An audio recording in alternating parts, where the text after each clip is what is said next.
Welcome back to The Explainer, everyone. Today we're diving straight into an absolutely fascinating, ancient, esoteric concept. We're talking about the incredible idea that our everyday, purely physical actions down here on Earth might actually be the very things driving massive heavenly mechanisms up above. Honestly, it's a game changer. I want to show you how a single, intensely focused movement below can literally align the entire architecture of the cosmos.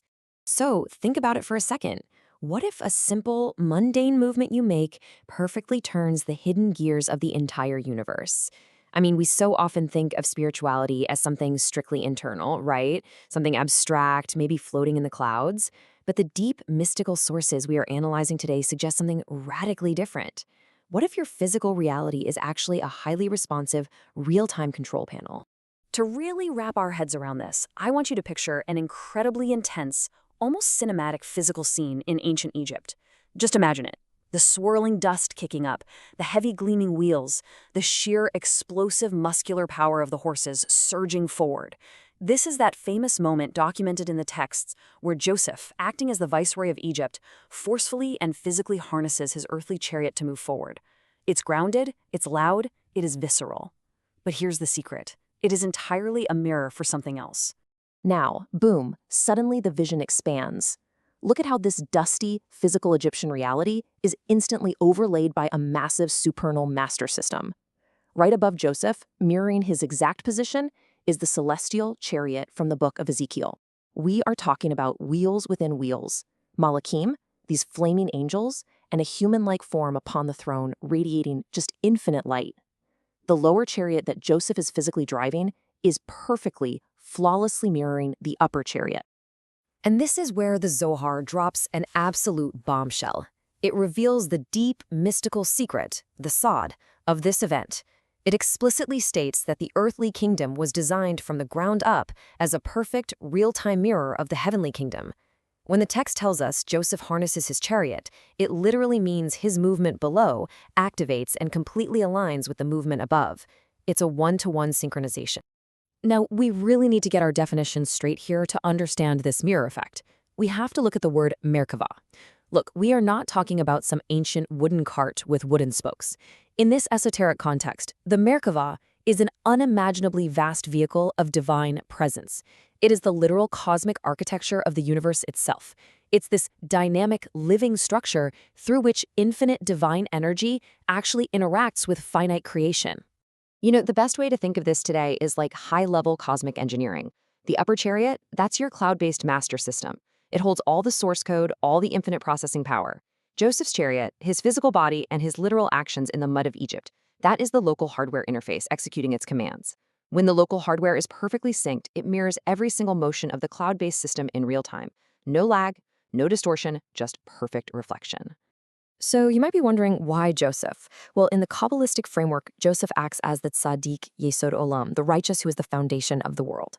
He literally embodies the Sephirotic of Yesod, and Yesod is the spiritual dimension that acts as the funnel. It's the exact local foundation that is perfectly synchronized with the cloud network to manifest all that crazy upper divine flow directly down into our physical reality.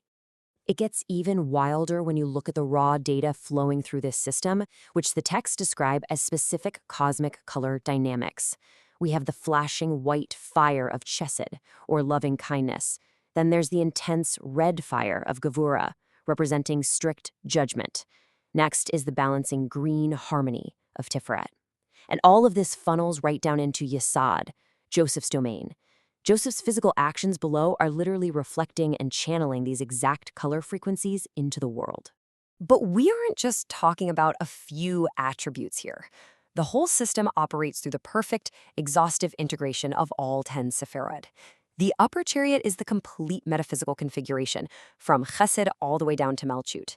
Joseph's lower chariot has to channel the entirety of that massive structure. This perfect integration of the 10 is what ensures that the celestial architecture remains balanced and fully operational across every single dimension. The Pardes Ramonim takes this to a whole new level. According to this text, these righteous individuals didn't just casually drive chariots, their very souls became living hardware interfaces for these specific cosmic forces. Abraham became the physical vehicle for the white fire of Chesed.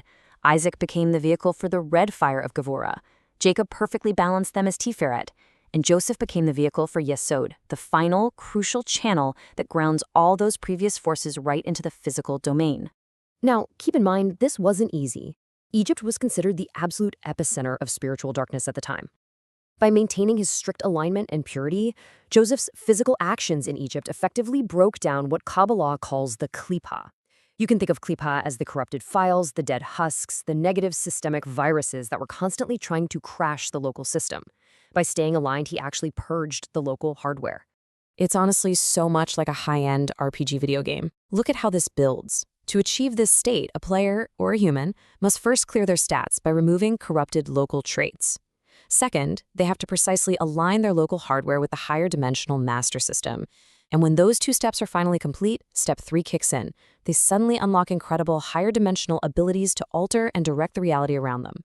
Listen to how the Share Kedusha frames this, because it's just incredible. It says, when a person removes bad traits, the 4 letters of the divine name clothe them, and they become a holy throne for his chariot. Achieving absolute purity transforms a human being from a mere observer into a living, breathing chariot for the divine. You don't just drive the vehicle, you literally become the vehicle. So, however your brain likes to process this, whether you view it through the lens of modern video game mechanics, where you're unlocking a top-tier cosmic mount that syncs your character to a higher dimensional vehicle, or whether you see it as high-level cosmic engineering, achieving perfect server-client sync, where a local machine flawlessly replicates commands from a master system, the mechanical alignment described in these ancient texts is exactly the same. But here's the catch. You can't just set it and forget it.